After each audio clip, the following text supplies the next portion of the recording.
In this video, I'll cover the pros and cons of graduate visa in the UK. So if you want to find out whether this visa makes sense for you, then keep on watching. Hello everyone, I'm Valeria and I'm a career consultant for international students in the UK and beyond. On my YouTube channel, Mind the Grad, I share education tips and career advice. The topic of graduate visa in the UK is super important for my channel. It's been really popular because a lot of international students that come to study in the UK are really worried how can they build a career in the UK upon graduation, or how can they at least get experience in the UK if they study in this country. First, I would like to give a quick summary of a graduate visa in the UK. This visa has been in the UK since July 2021. Unfortunately, when I was graduating back in 2014, it was not there and I couldn't benefit from it. But recently, actually more than 2 years now, or around 2 years now, students have been able to stay in the UK for 2 years upon graduation. What it means: so if you finish a degree, a bachelor's degree or master's degree or a PhD, or there are other courses that are also eligible, and you can check it out using the link in the description of this video.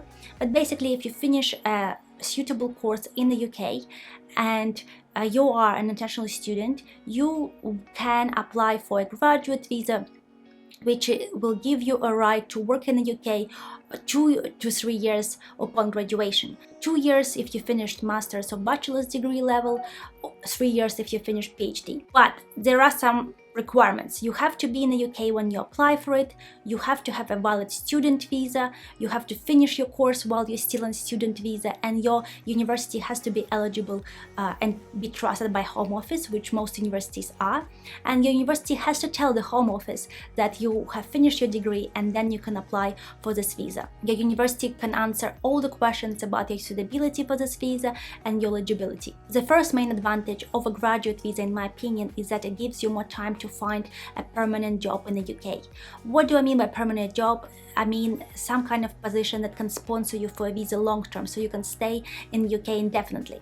Before the graduate visa was students had just few months upon graduation to secure a new position and switch to a worker's visa, or it's called a skilled worker visa at the moment. But with the introduction of a graduate visa, you'll have 2 years to find that relevant company, suitable position, and find a new visa if you want to stay in the UK long term. The second advantage of a graduate visa is quite similar. You don't have to be sponsored on this visa, you don't have to work for a particular employer, you can work in any job for any company, and the main advantage is that this visa is not tied for any role or any company. You can basically work for a company or for a role, and if you don't like it, you can leave it, and then you still can remain in the same visa and look for a new position. If you switch to a skilled worker visa, which is a very popular work visa in the UK, on this visa you can only work for a job you're sponsored for, and only for a company that sponsored you. If you want to change your job or your employer, you'll have to change your visa, which is obviously possible, but for many students or workers it's quite a difficult process and quite a stressful process. The third advantage is that it's very easy to get this visa if you meet the requirements. The requirements are not difficult, you just have to make sure that the choice of your course and university is eligible, and all the information is on the website, or you can check with your university. And if you complete your course while you still have your student visa, while you're still in the UK, then you can get this visa. You don't have to get a particular grade, you don't have to study a particular subject. All you have to do is finish your course during your student visa time, graduate, and apply for this visa. And it's also easy to apply, you don't have to get any expert help, and you don't have to provide a lot of documents. That kind of was my fourth advantage. I kind of already said it, it's easy to apply. Your university will most likely support you, provide the right information, or Home Office can answer any questions. It's not that you have to hire a lawyer, or that it's something that you can't do independently if you have a normal situation. Obviously, if you have any questions, first go to your sponsor, your university, and then ask for expert immigration help. I am not an immigration lawyer, I'm a career consultant. The fifth advantage of a graduate visa is that it helps with negotiating a skilled worker visa long term. Of course, a lot of employers are worried about sponsoring international workers. It's probably difficult for them to spend all this money on legal fees, on your visa costs, and then risk that you are not a good performer, or maybe you're not motivated for the role, or your skills do not align with the position. And I think that when this graduate visa comes in and you say, well, I can work for you for 6 months, for 1 year, for 2 years without any sponsorship, to prove that I am the right candidate, that I can perform and that I can bring value, or maybe I can learn on the job all the skills you need, and then you can sponsor me. And also that you are not just going for this position because you need a visa, but you're going for something that you are really passionate about. There is no guarantee that the employer will accept your graduate visa, because it still might not be a best option for them, but at least you have something up your sleeve to bring something on the table when it comes to interview or offer negotiations. The next advantage of a graduate visa, in my opinion, is that you can take some time before going into full-time work. For a lot of us international students, the degree is very, very demanding.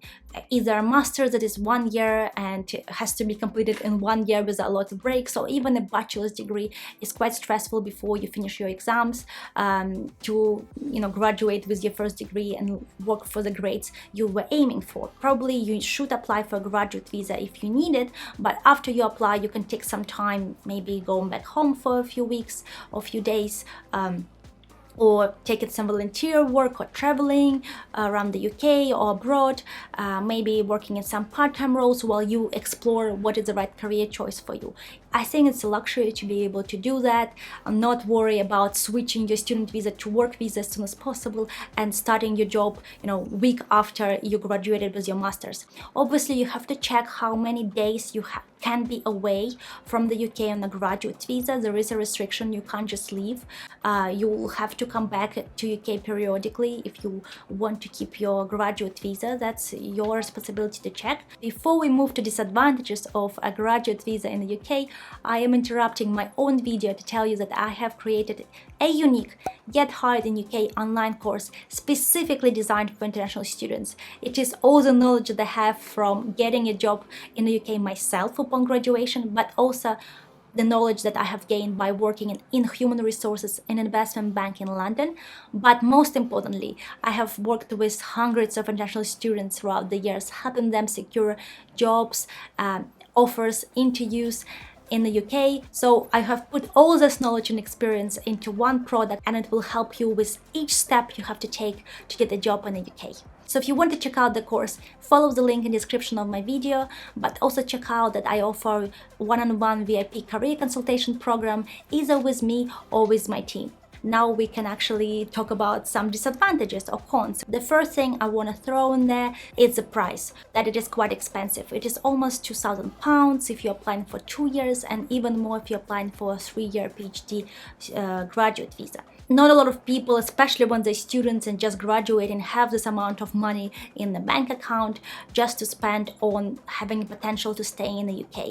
The second disadvantage is that you can't bring new dependents. So let's say you got married while on a graduate visa, or decided that you want to move your family now, even though they haven't moved with you initially on a student visa. You can't add them as your dependents on a graduate visa. If you want to move someone with you on a graduate visa, they have to be your dependents on a student visa. The third disadvantage of a graduate visa is the uncertainty of future rules. In my opinion, the rules can change, and this visa could be either cancelled, or the length of it can change, or the eligibility for it can change, which is quite stressful. If you're deciding to come to the UK for a master's or a bachelor's degree, it takes a long time to plan. It takes a long time to apply, research at the university, maybe get a scholarship, and so on. But also for a bachelor's degree, it takes at least 3 years to complete the course.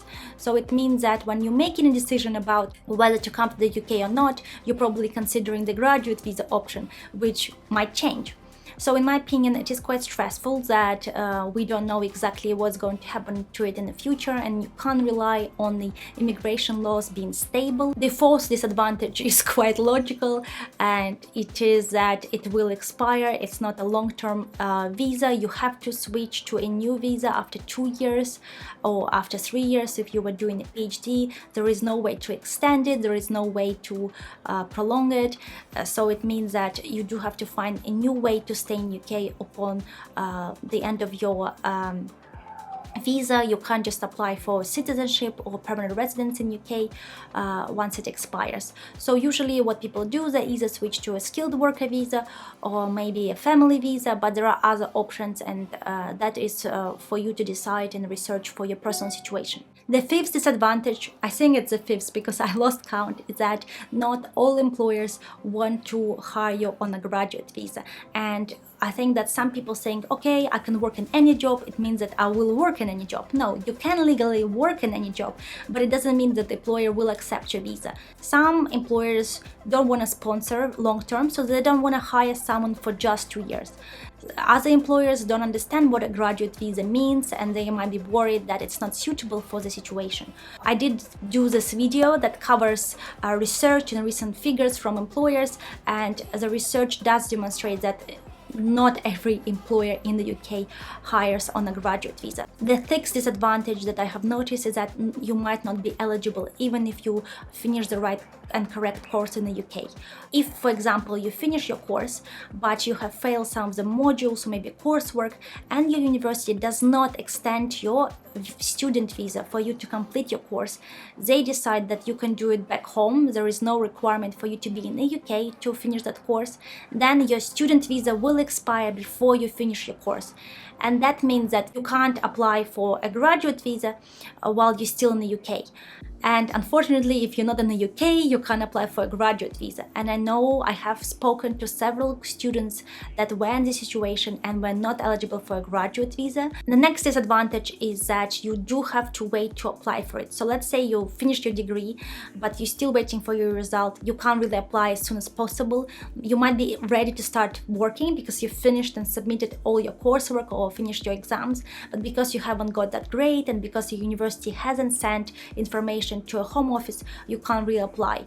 And a lot of employers want you to already have your visa ready when you start working for them for a graduate or any other role, because they're worried, what if you don't get this visa? And they don't want you to start on your student visa. Obviously that depends on the employer, but I had some cases when employers said, well, we have to wait for your graduate visa and you can't start your job on time. The other disadvantage is more career related, and that I know a lot of employers that know about this visa, know about the immigration rules. They actually prefer to use the graduate visa first before hiring you on a sponsor role, which is a skilled worker visa, which is not a big disadvantage, but it could mean that you have to stay in UK for longer to qualify for PR or permanent residence or citizenship. So what do I mean by that? Let's say the employer knows, and I will not name them, but let's say employer knows you're already on a graduate visa. And when you start a job with them, they will not switch you to a skilled worker visa straight away, even though they used to switch you to a skilled worker visa when a graduate visa was not there. They will keep you on a graduate visa, let's say for another year or maybe even 2 before you need to switch to a skilled worker visa. It's still great that you're working for a company that will switch you to a skilled worker visa, but it means that perhaps you have to work for another 5 years before you qualify for PR. So let's finish with the final disadvantage, which I think is the most important that I've noticed from a lot of people that have been on a graduate visa for a long time. I do have a lot of people that come to me and say, my graduate visa is about to expire, but I'm actually in a job that does not fit my career goals, or in a job that does not sponsor, or the job that is not my skill level or salary level. Unfortunately, because you have this 2 years, you feel like, okay, I can do whatever, I can work in this job or I can take my time. And then because there is no pressure to switch to a skilled worker visa, there is no action. And in the end of the day, you still are in the same situation when you have just a few months left before your graduate visa expires, like your student visa was expiring, and you still have no skilled worker visa or permanent position. So I think that it's great that this time is given to you, but please take action. If your goal is to stay in UK long term, don't wait for your visa to go into the second year or lapse into the second year. Once you reach that second year, the time will start running quicker. I have free resources for international students in the UK that wish to build a career here. For example, I have a free list of 100 potential visa sponsors for international students. I have a free CV template template for you to use. I also have a free checklist that will help you decide which actions you should take to secure a job in the UK upon graduation. Thank you so much for watching. If you have any questions, let me know in the comments and I'll see you in the next video. The best of luck from mine, the Grad. Bye!